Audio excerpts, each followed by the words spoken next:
Hey guys, what is up? Shadolance back for another review. Today I'm going to be doing the SG556 for the second time. Now unfortunately I do have to use the same gameplay as before. It's not new gameplay because I don't have the gun anymore and I have absolutely no intention of buying it again.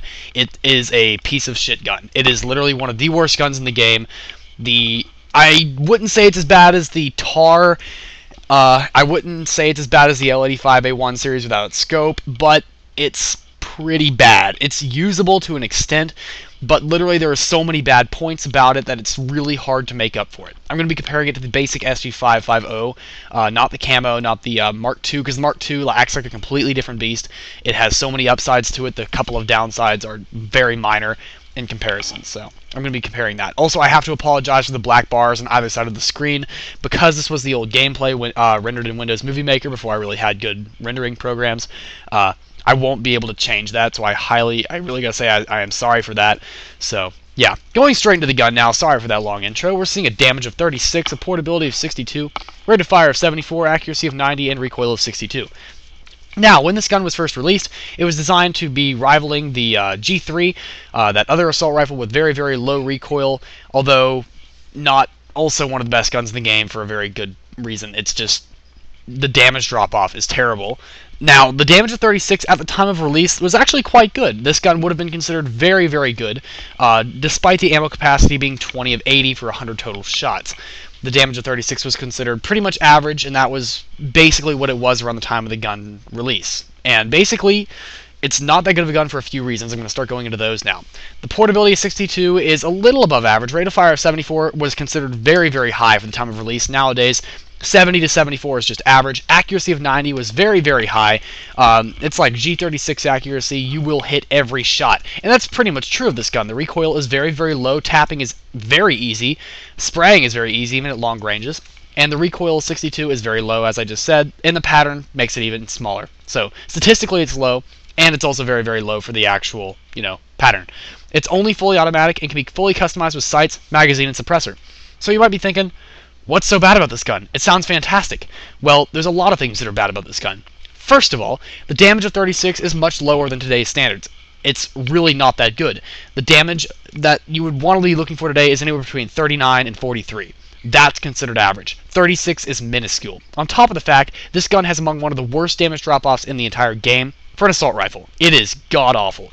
Literally, at maximum range, you're lucky to do more than 12 damage. It is absolutely terrible. I would almost be willing to take the default pistol over this for some reason. In a lot of cases, you'll see me use my K5SD because I'm more confident that I'll be able to kill the person with my K5 than the SG5. Now, on the upside, the spread increases very, very slowly, and the overall spread is very small.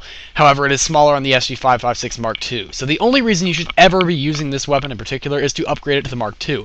The Mark II is a fantastic weapon. I have a review out of it already, and I highly suggest you guys go see it. In my opinion, it's better than the M416 series.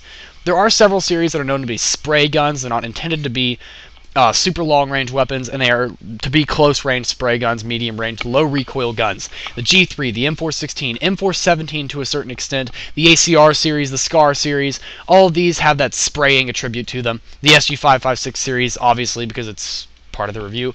But in my opinion, the SG556 Mark II is better than the SG556. Going into the SG550, the basic GP variant, we're seeing a same ammo capacity, 20 of 80, damage of 35, portability of 55, rate of fire of 74, accuracy of 90, and recoil of 63.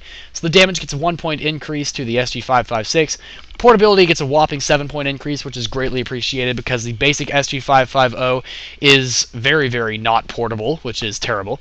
The rate of fire of 74 is quite high, especially for a low-rank GP weapon at 74. That is on the higher end of today's standards for an NX standard weapon, so that's quite good. The accuracy of 90 is once again fantastic, and the recoil of 63 is only 1 point higher above the SG556. Both guns have a very, very, very high damage drop-off, which is not good.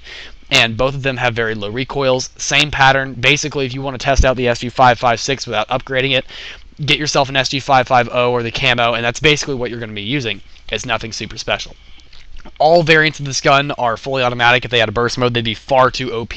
Even the GP variant and the SG556 itself would be a little bit better in that case.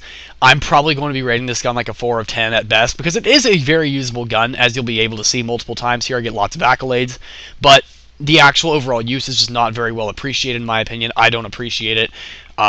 Just not really what I would consider being good.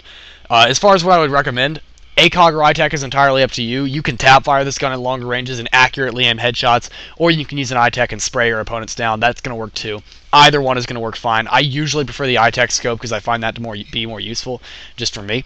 The S1 suppressor is not necessary because it fucks up the recoil pattern, and although it will be less recoil outside of scope, it's not worth it in my opinion. The extended magazine 1 is a must on this thing because it already has 20 shots, which is terrible. And that's about all I can really say. Suppressor is really up to you. S3 is probably the way I would go if I was really going to put one on there, because the damage is already so low, it's not going to hurt you really either way. But that's about all the time I have for review today, guys. Thank you for watching this review. Please rate, comment, subscribe. Check out the Facebook group. Link is below.